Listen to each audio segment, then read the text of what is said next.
I'm not climbing up on that limb, Jim, but I got a lot of Buffalo fans on that limb with me. So, Man, when I was looking at this, Dolphins are only averaging 58 yards a game rushing. Drake, I believe, is their leading rusher. Buffalo's averaging 139 yards. Yards passing, Dolphins are averaging a paltry 200 yards a game passing. Buffalo's 249. I mean, they don't really have to pass that much with their quarterback being able to, Josh Allen, he's still a work in progress. He's only got 1,122 yards passing, has 5 touchdowns, but he's got 7 picks. Rosen was the leading passer for the Dolphins. 1 touchdown and 5 interceptions.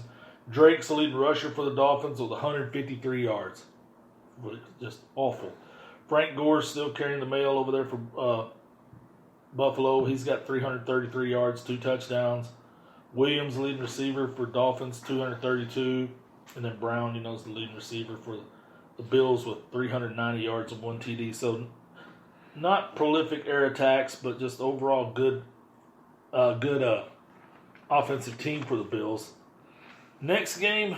I just want to ask a quick: if you were Dolphins and you keep on making quarterback changes, what does that help? I don't get it. There's got to be. Just think of the mental, the energy for the quarterbacks, right? To be like, oh, you're not starting. Oh, wait, yeah, you are starting. And then just think what that does for the core of the offense, from the offensive line to the running back to the wide receiver, because every quarterback has its own niche of how to do something. Right, yeah. And this is like their second or third time doing this. Yep. And eventually the players don't say, you know what, I don't understand this, I give up. And then they're on punishment where they give up. But it goes to the coaching staff, okay, why would you make this quarterback? Stick with the quarterback, and if you guys suck, you suck. Well, I'll tell you why the coach does that. He doesn't know if he's going to be here next year. So he's trying to win games. The general manager or the owner, okay, let's tank and get the first pick. But the coach may not be here for that first pick. So he wants to win. So you have that scenario going on. But next game, let's talk about pretty much the only other game that could be bad, and then we'll get into the big showdowns. Let's talk about the Chargers versus the Titans. Alrighty, Chargers and Titans. Looks like it's going to be an ugly game. Both of them 2-4. Who's favoring this one, Mike? Tennessee is by 2, which Okay. I think is a very generous 2 because they're at home. Yeah. Because they're at home, and you got to give points to the fans, I guess. I don't know. It's a very generous. This game, this one I don't have a dog in the fight. Both teams are kind of skidded off where there should be. Definitely for the Chargers. Last week's game at home with the Steelers, I felt like it was a home game for the Steelers. More Steelers fan, playing that soccer stadium. What is going on with the Chargers this year? You look at them, they're 14th in offense, 7th in defense. Turnovers. They're tied for 24th in the league. They have 11 turnovers. They've had 1 turnover in 5 of the last 6 games. They haven't rushed for 100 yards in 4 straight games. Oh, wait, there's 4 losses. They're only averaging 3.8 yards per carry. That's 23rd in the league. They got Melvin Gordon back. I don't know. He hasn't done nothing. He hasn't, him or Eckler, either one of them. Titans, 27th ranked offense. Yeah, they're terrible, but their defense, 8th in the league. Their offense, they've given up 29 sacks. That's dead last in the league. They're 29th in yards passing. But defensively, they're only allowing quarterbacks 86.4 quarterback rating, which is 11th in the league. So I don't get it. Their quarterbacks are bad. hold the ball too long, all that. That's why you see a lot of the sacks. But Chargers, it's got to be the turnovers and stuff. And and I'm a huge Phillip Rivers fan, so I'm always looking for him to do good. But he's got 1,785 yards, 9 touchdowns, 6 picks. That's not good. Marcus Mariota, he's 1,179 yards, seven touchdowns, 2 interceptions. So he's not turning the ball over. He's just ineffective. That's why they benched him. Eckler's still the leading rusher for the Chargers. He's got 241 yards, in 6 games and 3 touchdowns. Henry, underachieving there. He's 416 yards, 4 TDs. Keenan Allen, started off like a house on fire, 40 receptions for 503 yards, 3 touchdowns. And then A.J. Brown for the Titans, 270 yards, 2 touchdowns. The Chargers, man, they've got to start sacking. What is Ingram over there? He only has 1 sack. Yeah. Bosa's only got 3. I mean, those boys they need to step it up.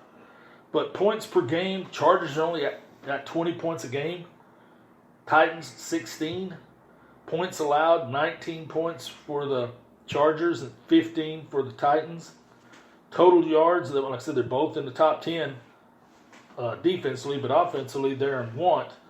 Offensive yards, Chargers 378 yards a game, Titans only 323. Chargers only rushing for 80 yards a game. Wow. And the Titans are rushing for 100 yards. The yards allowed, this is where they're both pretty stingy. Chargers 333 yards a game, Titans 342. Titans only giving up 104 yards on the ground. Chargers is giving up 120. Passing yards, Chargers only giving up 213 yards. And, they're running the ball that good. Why would you? But Titans, 238 yards through their air. Just awful. Awful. Yeah. And that don't you usually get 3 points if you're the home team? And so they're two favored by 2.5. I'm assuming the Chargers just rather play on the road than home anyway because they don't really have a home base. Yeah, they don't have a home field advantage because nobody's there. But I'm going to take the Chargers on this one, Michael. All right, well, I'm going to take Tennessee. Why is that? You think Tannehill is an upgrade over Mariota? But they're at home, and I have to pick one, and just to be different, yeah. Just to be different, I just had to be out there. So, what other game sounds good?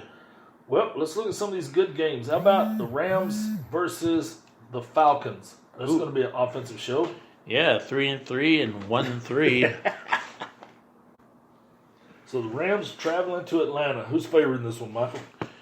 Rams are favored by 3, and to kind of it matches their 3-3 record. And Atlanta, man, 1-5. I shorted them 2 losses earlier. Yeah. One thing that kind of stands out is just a quarterback comparison. Matt Ryan, 15 touchdowns, 7 interceptions, been sacked 14 times. Jared Goff, 7 touchdowns, 7 interceptions, sacked 12 times. Wow. And, think about this. Both these teams were removed to the Super Bowl, many years apart. Not that, right. I don't know. The Rams, this is 3 in a row that you've lost. And you placed a lot of that on Jared Goff. Mm-hmm. His quarterback rating is, passer rating is 80.8. That's 27th in the league. Not good. The Rams' offense is ranked 12th in the league. Their defense is ranked 12th. The Falcons are much more of an enigma because their offense is ranked 7th and their defense is 26th in the league. Their problem is they just can't stop anybody.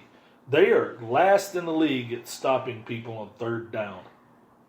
People are over 50% on them on third down conversions. They just can't get them off the field. Their defense passer, they're giving up 119.2 passer rating to opposing quarterbacks, which is 30th in the league. It can't stop nobody. Rushing yards, I mean, both teams are. Todd Gurley's only got 270 yards, 5 TDs.